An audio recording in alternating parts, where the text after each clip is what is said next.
Welcome, everyone, back to the Know Your Game podcast. I'm James Hargrove, Communication Director for US Indoor. And today, talking about the cool and innovative technologies that they offer at their facility, we have President and co-founder of Sogility, Jimmy Carson. Jimmy, how you doing? I'm good. Thanks for having us be a part of this. And thanks for joining us. And today we're going to be covering some pretty cool stuff, things that I personally have never seen being offered in the sense of technology leverage toward training or to enhancing players' performance, specifically soccer players. So as we go into this topic, let's go ahead and begin with, well, your journey, Jimmy. How'd you get to where you're at today? What prompted you to co-found Sogility? And let's go ahead and throw your mission statement in the mix as well. Go ahead. Yeah, I mean, our true mission is to develop a soccer community, try to provide some very innovative ways to train. Our kind of catchphrase is train different, get better. So we're trying to find unique ways to incorporate technology into about everything we do, focusing on all the different pillars of development. You know, you've got tactical, technical, you got the mental side of things, and you got the physical side of things. So we try to find a way to get into each of those facets for our members. We offer athlete development, speed, agility, strength training. So we're touching the physical side there. On the mental side, we're doing some unique things with neuro training, trying to get the brain to process information a little bit faster. And then we, work on the technical side of the game. So whether it's ball launchers, our tech touch training, the technical soccer zone, circuit training, skills classes, just 6 different facets and ways that we can try to help players grow their game. Great. And I think one thing people are probably immediately thinking is, are you guys considered a soccer club, or how would you define your organization, Sogility? Yeah, we like to say that we're supplemental training. So we're trying to help those coaches. We know, I've coached for 26 years. So to get to the technical side of the game and spend, individual time on developing those player skills is really hard in a team club setting. So for those coaches, they're going to get the kids 2-3 times, maybe 4 times a week. But they've got a limited amount of time. So they're going to spend the majority of their time probably preparing their teams to play. They've got competitions on the weekend and tournaments and things that they've got to get an organized team on the field. So, you might get a little technical training in the start of your normal everyday session, but to think you're going to spend a lot of individualized time with that athlete on the areas that they're deficient. So what we like to do is work with the clubs. So we've got partnerships with a lot of local clubs here. Players can bring us maybe their evaluations they've gotten from their clubs, or just feedback from their coaches. My coach says my left foot isn't very good. I really need to work on that. I'm having trouble judging balls out of the air, or whatever it might be. But we try to do is best job we can to individualize that training for the individuals that are coming here. Just talking to our trainers. And that's kind of what led us to our SGI and the Sogility Growth Indicator, and trying to create not such a subjective way to really analyze as a player getting better, but some data and being able to track them through the facets of training that we have here. Let's talk and about see if they're something called progressing the over technical soccer zone. And as we do, I'll be, of course, showing images of this technology on the screen. Could you talk us through the TSZ, as the acronym goes? How does it work? And how much space do you need to set up something like this? Yeah, you can fit it in. Just depends on how many pieces you want. Here in our facility here in Westfield, we have 5 different pieces of equipment set up. They range in kind of your meters, anything from 2 up to 6 meters. So we've got 5 pieces set up right now. The queue is kind of like a little crescent moon, great for goalkeepers, players who play maybe 180 soccer. So again, each of these training tools will have between 8 and 9 different training modes built into them. We like to set them up a certain way for the facility, but we can always adjust it with a quick change of an iPad and have you do a few different things. What makes this area very unique is, instead of just, I'm going to go kick a ball off the wall, not super engaging. So, when you get into the TSC, now you've got these lights and sounds and things are going, and it's really, gamifying, and gamification, something that especially today's player is going to enjoy a lot more. There's a scoreboard right there, so they're seeing progress immediately. Am I, getting the scores that I'm looking for? But what we're really influencing is decision making. So that would be the difference, right? If I'm just standing in front of a wall and I'm banging the ball off the wall, I'm not really being asked to make any split-second decisions. And the game of soccer is so much of that. I've got to make a quick decision on what's the best pass, what's the best option. So one particular mode that we have is called the Maestro, and you have three different lights. There's a red one, there's a green one, there's a blue one, and the most points comes from the green. So if you think about that from a game situation, like if I'm in a soccer game, there's probably a good pass, and I'd be hitting, one light, blue, and that's 1 point. Or I could get 3 points by making, maybe a better choice and a better pass in that moment. And then if I pass it to the other team, that's hitting a red light. So you don't want to give the ball away. But having those the demands of technique and all the things that are in there from a skill development standpoint, but now the mental side of the game, having to make those decisions and hit the passes that you're looking for, really challenges them. And the different tools, like I said, there's one that's set more 180. Some of the other ones are circular. One of them's a square. It's called the Cube. And so we partner with Elite Skills Arena out of Bournemouth, England. They have made some of the greatest technology that I've been able to find, because that's part of my gig, is just scouring the whole world for what's out there. This is the kind of technology that you might see at major clubs like Man City, Barcelona. So to be able to bring that to the children of Westfield, Indiana is pretty cool. It is. Beyond setting it up, in terms of operating it, what's the well, I guess what's the skill curve or the learning curve, sorry, on how Yeah, to no, I was use talking that? to someone yesterday, and it was a daughter and a father that were looking to add some of this technology to what they do, and she was very quick to be like, my dad doesn't really get technology. Like, how hard is this? The setup is really easy.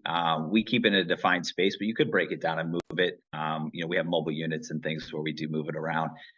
Everything comes with a built-in Wi-Fi to it, so you have that Wi-Fi signal that's in the machine.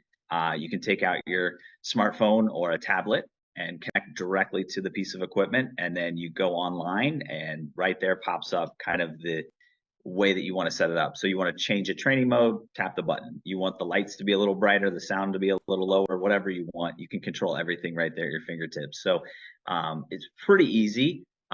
Once it's set up and in the space, there's also a button on the side where you can just simply push the button to turn it on and off, and start the different game modes. So there's usually a little countdown. We do like a 5-second countdown so the player is on their toes and ready to go.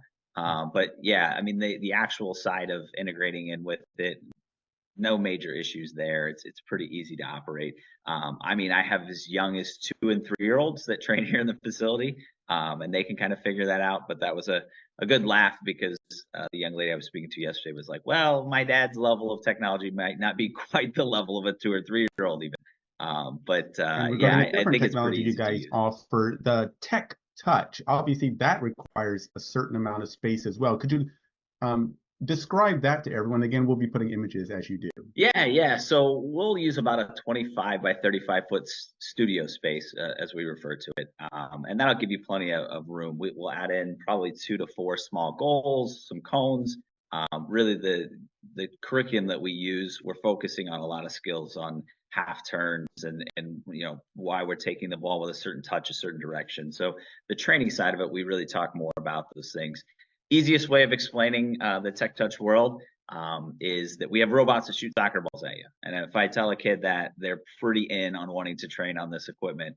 But it's, for someone in the baseball kind of world, it's like a pitching machine. So you're going to set up in a studio. Our trainers will turn the speeds to what levels they believe is best for the players. They can serve balls on the ground, in the air. They can go left to right. They can kind of really work on different ways of receiving the ball, different angles, different opportunities. So they're able to just kind of work primarily on your first touch. So we're really trying to develop, that first touch, whether it's bringing out of the air or it's on the ground. And then we try to incorporate, again, some decision making. Why are you taking that touch into certain space? Maybe there's an obstacle. It might be a mannequin or a dummy or something. So you take the touch that way, but it's not on. A defender's in the way. Got to cut it back and go a different direction. So Tech Touch really does work on exactly what it says. We're developing your first touch with technology. Program that you offer called circuit training, and how is it used to drill for that approach? Yeah, it was actually up for a global award. Again, we partner with the ESA, the Elite Skills Arena folks. This is one of their products. It was up for a rehabilitation tool because it's as close to a game-like scenario you can put a player back into without contact.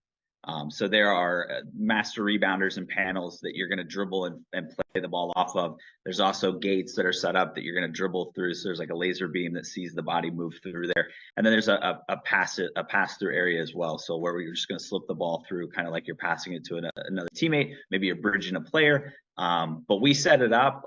You can change the setup. We have a couple different modifications on how we like to best utilize that. One unique piece to this is that we'll do it in small group. So adding in another player and having them work to solve the problems with you. So if we're playing the vision mode, there's a blue light we got to go hit, and there's a yellow light of where the blue light's going to go next. So now we're trying to get the brain think ahead in the soccer world. What's the next play? Where are we going? So as we hit a certain panel, the way we receive the ball to then go to the next light, it's going to be a little bit based on those kinds of things, right? Just like in the game, I get the ball and I want to change directions and go a different route. Doing that with another player, though, is the only time that you really get to work on your communication skills in a technical setting. So I'm on my side asking you to play me the ball because the light's on my side. And now we're starting to work on some of those things that you can only replicate really in a game or a training environment with your peers. And here's arguably my favorite piece of technology, because when people see this, it's called your neuro training slash reflection, if I pronounce that correctly. Yeah, And yeah. Reflection is the company that we chose to partner with in this area. As I try to explain to people, I'm always like, it's like Fruit Ninja. You're on the board and you're touching lights and you're doing different things. So there's a number of different tools. We do use it for an assessment base to try to figure out hand-eye coordination, reaction timing, impulsivity, things like that. So really trying to just get the brain to, sometimes reacting and finding the right targets. Other times it's, impulse control and you're supposed to go or not go, so we're even working on some minor things in that realm as well. I do believe that it's probably the technology that's the least understood right now in the game. So, I think soccer is evolving and we're starting to figure out how to integrate more and more technology, but we don't always understand that the cognitive side of the game and that the brain development is a huge factor. We can change your physical nature lifting some weights. We can try to make you a little bit faster with your movement and fluidity and things like that. But if you can get your brain to react a split second faster, imagine what that does, right? So that now I'm in a game scenario and the ball's traveling or coming towards me, and my brain's already acting on a higher level. So I joke with parents all the time. Hopefully, we're making your kids smarter, doing some neuro training here as well. We will integrate that in with some physical things as well, because the neuro side of it's not just touching the screen. But we may lay out a speed ladder with different colors or have you be processing different information. So we could lay out different colored dots and we want you to go to the blue and then the red, and your brain's got to process boom, boom, real quick. So there's ways to influence that without just using the technology. We'll also integrate the TSE into this area sometimes. So it might be that we have you do some of the activities, working on different perception, and then jump into the equipment and again, just try to train the brain and process and see if over time we're increasing those skills. How do you go about collecting that information for someone who goes through or utilizes any of these technologies? Yeah, so what we have developed, like I said before, is a Sogility growth indicator. So what we've been working on is an app in which we can then house all of your scores and your data and show you some graphs on how you're growing over time. So every single training session that you're a part of here, we'll do a quick assessment in that area. So if I'm at Tech Touch, we're going to do that quick piece of assessment. I'm in circuit, we're going to do that. We come to the TSC, same kind of thing. If you're in athlete development, we'll occasionally be testing, 10, 20 times verticals, things like that. And then we input all that data in there. So there's also the opportunity to select just a Sogility growth indicator, come in and spend 45 minutes going through kind of everything that we do. And then, like I said, we'll put that data into that app. And then from a parent standpoint, it's kind of like a FIFA rating system. We didn't really want to be known as rating, because I don't believe that's what we're really looking for here. I spent 16 years in education and really, what we were looking for over time is, are you growing? Are you learning? are you developing? And so it doesn't really matter how you measure up to your peers and in professionals and things like that. I mean, we can look at that from a leaderboard feature and some of those things, but really it's more about you, about the individual. Are you showing growth over time? So if you come in here and you work for a month, we want to see that I started here and I got to here. And what will we see over time? And that's a big part of our training methodology as well. We offer annual memberships to our client base as well, not just because we want to see their money coming here every single month, but because we know over time you have to put in that work. So in education, if you don't practice your math facts, you're not going to be very fast with your math facts. If I decide to do a little bit of dieting and start working out, I'm going to feel a little bit better. I'm going to look a little bit better. But if I stop, what happens? So it's the same kind of concept, right? If you're coming in the off season alone, you're going to get better. You're going to get more confident. You're going to have all those things go up. But if you don't spend the time coming in on a regular basis doing that maintenance side of things, you're going to lose those gains. So that's why we really encourage them to take advantage of the different facets coming in to do different things so that you're progressing in lots of different realms. But also that you're getting in here on a weekly basis just so that we can continue to see you grow and develop over time. Fantastic. And with that being sort of the short list of tools that you guys utilize for your programs, let's do a slight shift over to the programs themselves that you offer. Yeah. And I'll start with the one that really stood out to me is it appears that you offer a program specifically for goalkeepers. What does that look like, and what prompted you guys to come up with that program? Yeah, honestly, the goalkeeping world, there's so many of the trainings that we do that are beneficial to them. Doing neuro training, obviously hand-eye coordination for goalkeepers, huge. Like I said, being in the TSE, especially on the cue, facing one direction, working with your footwork, it's going to be great for your goalkeeper to do those things. Coming in and working on tech touch. Goalkeepers are field players these days. I mean, in the modern game, you've got to be able to use your feet to get yourself out of some sticky situations. So there's a lot of great pieces of what we do. Goalkeepers still need to be strong. They got to get in and do their athlete development. Maybe not a skills class, right? They're not usually on the ball dribbling around people and trying to do those kinds of things. But then there's a special nuance to goalkeeping. So when I think about the goalkeepers, their training needs to be a little bit different. And it's also kind of a culture. So we offer small group training sessions so that, you get to train with some of the other goalkeepers. It is a specialized position on the field. Not everyone is destined to be a goalkeeper. I think it takes a special person to even have the character to want to do such a position, right? There's 11 players on the field. 10 of them can make a mistake and it doesn't really factor into a lot. Maybe somebody saves the day for you. Goalkeeper makes a mistake, everybody notices. So, that's something that when we're talking about the goalkeeping offerings, we want you to be able to come in, work on your handling, work on your foot skills, work on some of those finer details. And repetition is a big part for goalkeepers too. So they need to be working on that footwork regularly, but putting themselves in situations where they're able to make saves and work on their handling. So that's why we offer a goalkeeping option as well. We've been blessed to have some amazing goalkeeper trainings over our time here at Sogility. John Bush, Mr. HPG himself, was our goalkeeper trainer for a long time. But John is amazing. And so he's now with Pittsburgh River Hounds, but has been a few different locations since then. So, keeping a high level goalkeeper coach can be kind of tough. We were blessed to have Bobby Edwards jump into that role afterwards.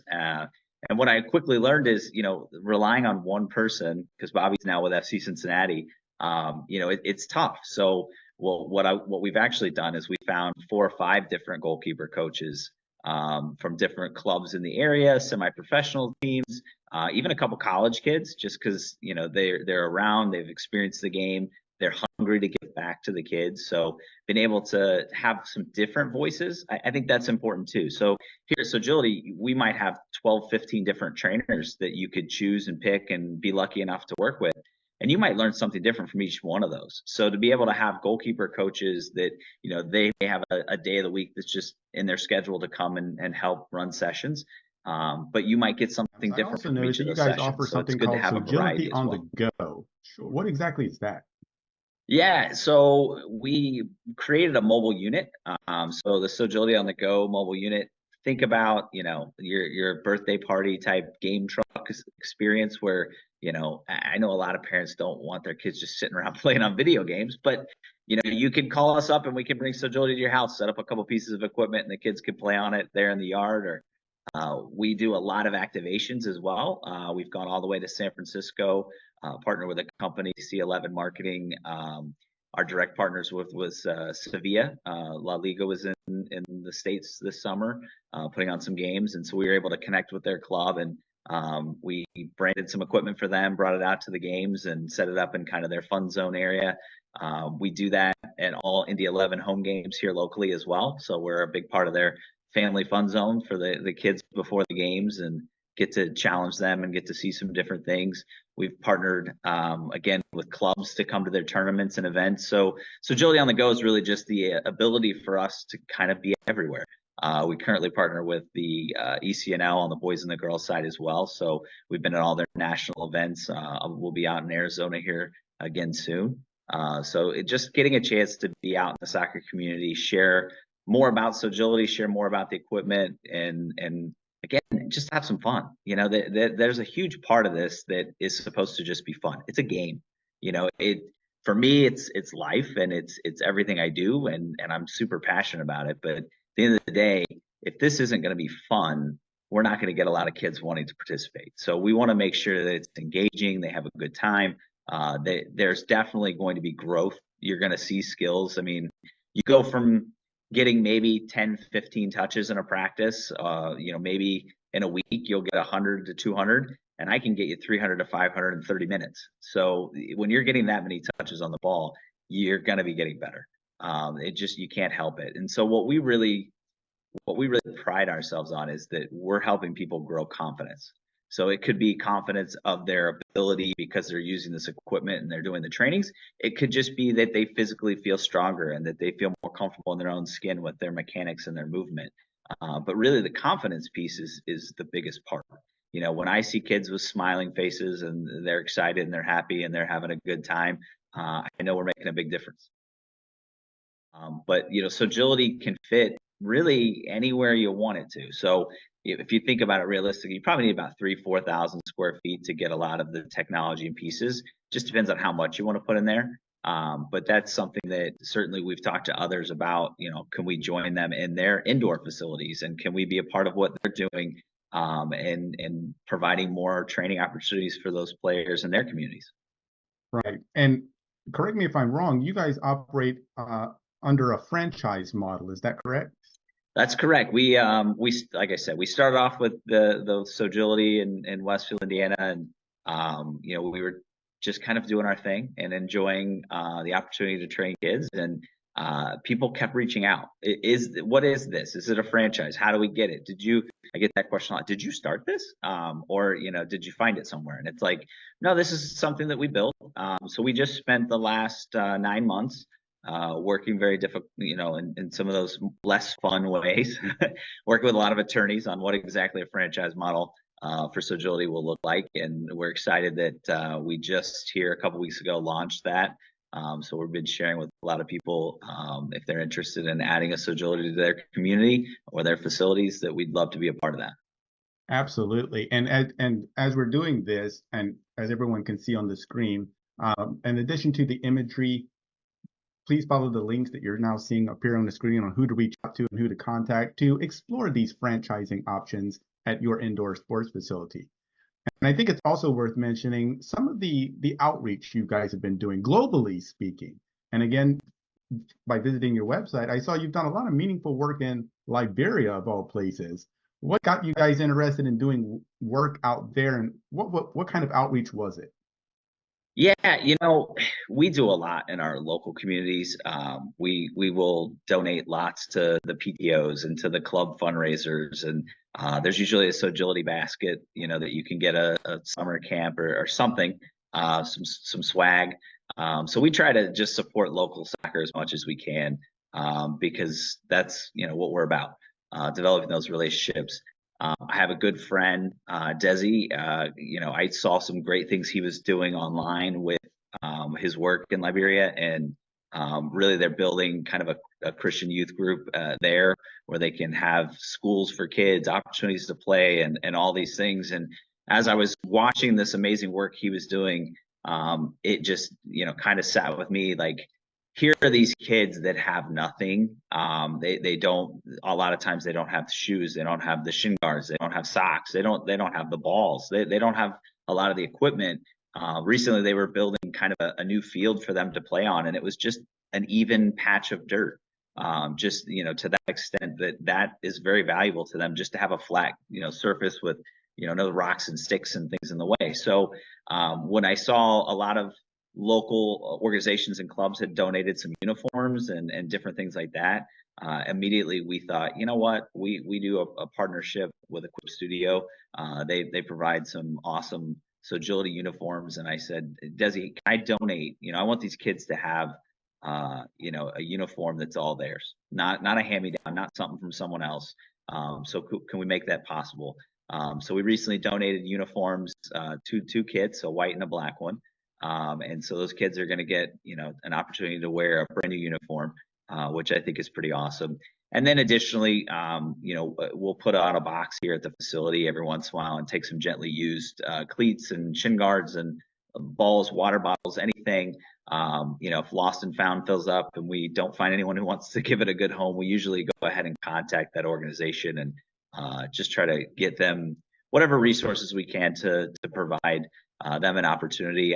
Talking with Desi, we'd even talked about, one day, how amazing would it be to have a Sogility there on their campus at this school, like an indoor facility with some of this technology and things that they could utilize. So hopefully those are the things that are in the future for us. I know, we've discussed the opportunity. We'd like to do more outreach in our local communities as well, looking at some way to set up a kind of a non-for-profit side of what Sogility does, whether that's setting aside money and funding for underprivileged youth that could come in and train here. That's something that's near and dear to my heart. In my educational career, I started off as a resource teacher working with a lot of at-risk youth. Some people will even say I might have been one of those kids growing up. So certainly that's something that it's a big part of my heart, just making sure we're doing the right things. And we're also looking at setting up maybe an establishment of a scholarship for those college players. So we've got a lot of kids that they'll spend, 3, 4, 5 years with us. So can we maybe help them, get their education paid for a little bit? I know everybody can use a little something from time to time. I'm getting ready to send my Jimmy, 18-year-old I off to thank you for college next taking year. some So time today we're to talking kind of, about that funding showcase ourselves. So all these cool and different innovations that you guys are offering. And I'm sure our audience by now, by seeing the images and listening to you describe this, they're probably itching to know more. Who would they reach out to? Who's the best person for someone interested in any of this, franchising or just bringing this to their facility? yeah, I always tell people, if you go to our website, we've got a launch your own Sogility tab there. It gives a lot of great information, really stresses why you might want to do this day and age as well. I mean, everyone's probably well aware. We've got World Cups coming. We've got some of the greatest tournaments, major events in the soccer world coming here to the United States. So soccer's about to explode on a whole nother level again. So the timing of this can't be any perfect, more perfect for people to be a part of that. info@sogility.net is kind of a nice general link if you're ever wanting to shoot us a message and get some feedback or information pretty quickly. Always happy to talk to people about those opportunities. We're going to be opening up in St. Louis here in the next 6 months or so. Really excited about the opportunity to be over there.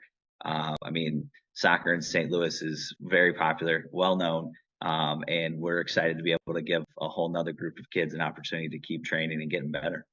Absolutely. And here comes my shameless plug for our conference. Sogility will be there as an exhibitor, meaning you'll have a booth set up. And which of these technologies are you going to be bringing? What can someone expect when they come and visit your booth at our conference? Yeah, we're definitely going to be there with probably our queue set up. So it's one of our smaller pieces, so it's kind of easier to fit in a booth.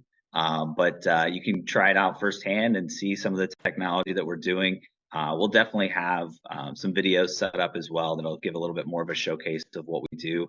And we're going to be bringing in some information, handouts for people as well that, like I said, a lot of times the toughest thing for people is a facility. Where are you going to put this great opportunity? And so connecting with people that already have facilities makes a lot of sense. So we'd love to talk to them while we're down there. I'll personally be down there, so I look forward to seeing anyone who has interest in that, and then just showcasing some more of the technology and really just talking soccer. I kind of love to just talk soccer. Well, also, I'd like to mention our Go Indoor is on the horizon of being published. In our Go Indoor, one of our 2 articles were so with that, Jimmy, I want to say a big thanks for being here. Check that out. We look forward to seeing you at our conference, and to everyone else, take care, and we'll see you on the next one. Thanks.